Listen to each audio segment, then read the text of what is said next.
Breaking చూస్తున్నాం. AP రాజకీయాల్లో ప్రస్తుతం పొత్తు పొడుపులకు వెళ్లైంది. టీడీపీ అధినేత చంద్రబాబు కొద్దిసేపటి క్రితమే ఢిల్లీ చేరుకోవడం జరిగింది. పార్టీ నేతలు ఆయనకు అక్కడ స్వాగతం పలికారు.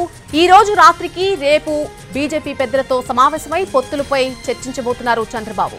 ఢిల్లీలో కేంద్ర హోంమంత్రి అమిత్ షా, బీజేపీ జాతీయ అధ్యక్షుడు జేపీ నడ్డాతో చంద్రబాబు సమావేశమవుతారని ఇప్పటికే సమాచారం. 10 అసెంబ్లీ స్థానాలు, 7 లోక్సభ సీట్లను ఆశిస్తోంది బీజేపీ. అరకు, విశాఖపట్నం, రాజమండ్రి, నరసాపురం, ఒంగోలు, రాజంపేట, తిరుపతి ఎంపీ స్థానాలపై కన్నేశారు ఢిల్లీ పెద్దలు.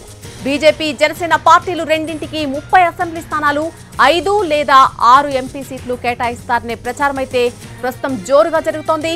చంద్రబాబు తర్వాత పవన్ కళ్యాణ్ కూడా ఢిల్లీ వెళ్లే అవకాశం ఉంది.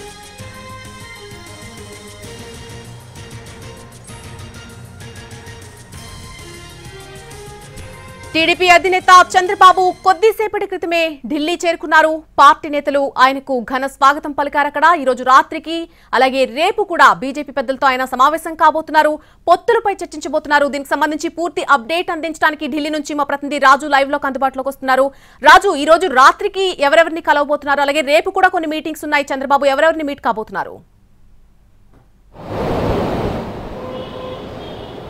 ఎస్ నెలని ఆంధ్రప్రదేశ్ రాజకీయాలకు సంబంధించి దేశ రాజధానిలో కీలక సమావేశాలు ఈరోజు రాత్రి రేపు కూడా జరిగే అవకాశం స్పష్టంగా కనిపిస్తుంది. ఇప్పటికే చంద్రబాబు నాయుడు ఢిల్లీకి చేరుకున్నారు.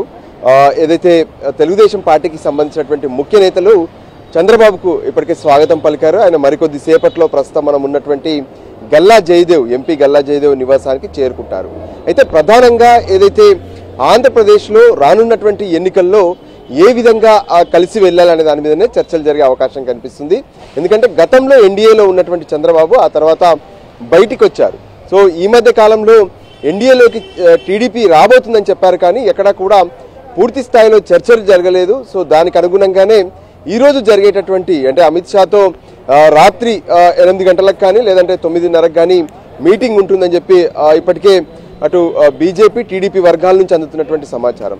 సో ఈ సమావేశంలో ఎన్డీఏలోకి టీడీపీ రావడంతో పాటు జనసేన అంటే ఈ 3 పార్టీలు కలిసి ఆంధ్రప్రదేశ్ ఎన్నికల్లో పోటీ చేయాలి, పోటీ చేస్తే ఎవరెవరు ఎన్ని సీట్లలో పోటీ చేయాల్సి ఉంటుంది అనే అంశాలపైన కూడా కీలకంగా చర్చ జరిగే అవకాశం అయితే స్పష్టంగా కనిపిస్తుంది.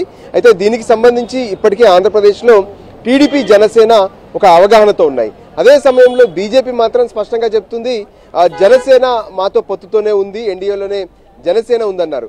కానీ టీడీపీ విషయంలో ఇప్పటి వరకు బీజేపీ ఒక స్పష్టమైనటువంటి ప్రకటన చేయలేదు. సో అదే విషయం పైన ఈరోజు జరిగేటటువంటి సమావేశంలో కీలకంగా చర్చించే అవకాశం కనిపిస్తుంది. అయితే ఈ సందర్భంగా అంటే ఏదైతే అమిత్ షాతో సంప్రదింపులు ఉంటాయి, ఆ తర్వాత పార్టీ జాతీయ అధ్యక్షుడు జేపీ నడ్డాతో కూడా సమావేశం ఉంటుందని చెప్పి పార్టీ వర్గాల నుంచి అందుతున్నటువంటి సమాచారం. ప్రధానంగా బీజేపీకి కావాల్సింది ఎంపీ స్థానాలు, అంటే ఎమ్మెల్యేల స్థానాల కంటే ఎంపీ స్థానాలు కావాలి. రానున్నటువంటి పార్లమెంట్ ఎన్నికల్లో 400 సీట్లతో ఈసారి గెలవాలని చెప్పి మోడీ ప్రభుత్వం పక్కా ప్లాన్ చేస్తుంది. సో దానికి అనుగుణంగానే బీజేపీ స్కెచ్ కూడా వేస్తుంది. సో అందులో భాగంగానే ఇప్పుడు కొంత టీడీపీతో పాటు ఇతర రాష్ట్రాల్లో సైతం కొన్ని పార్టీలు ఎన్డీఏలో చేరే అవకాశం కనిపిస్తుంది. సో దానికి అనుగుణంగానే ఆంధ్రప్రదేశ్లో బీజేపీ, టీడీపీ, జనసేన ఈ 3 పార్టీలు కలిసి వెళ్తే ఏ విధంగా ప్రచారాలు చేయాలి, ఏ విధంగా ప్రజల్లోకి వెళ్ళాలి, అదే సమయంలో సీట్ల సర్దుబాటు కూడా ఎలా చేసుకోవాలనే దాని మీద కీలక చర్చలు అయితే సాగే అవకాశం స్పష్టంగా కనిపిస్తుంది. Nalini. Right Raju, thanks for the live update.